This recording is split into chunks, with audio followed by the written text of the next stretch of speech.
भर सभेत थेट प्रस्ताव. लक्ष्मण हाके यांनी मनोज जरांगे पाटील यांना दिला 11 विभागांचा उपहासात्मक सल्ला. मराठा आरक्षणाच्या आंदोलनावरून ओबीसी नेत्यांचा संताप उफाळला आहे.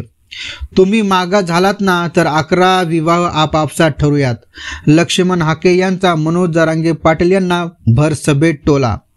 ओबीसी समाजाचे नेते लक्ष्मण हाके यांनी एका सभेत मनोज जरांगे पाटील यांच्यावर उपहासात्मक टीका केली आहे.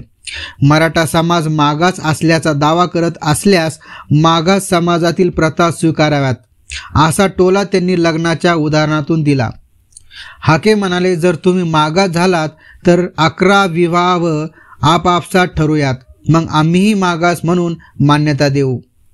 या विधानामुळे सभेत एकच खसखस उडाली तर दुसरीकडे राजकीय वर्तुळात खळबळ माजली आहे.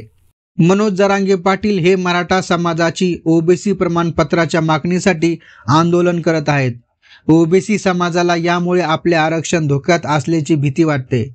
लक्ष्मण हाके यांनी सरकारला इशारा दिला की जरांगे यांना थांबवले नाही तर ओबीसी समाज रस्त्यावर उतरेल.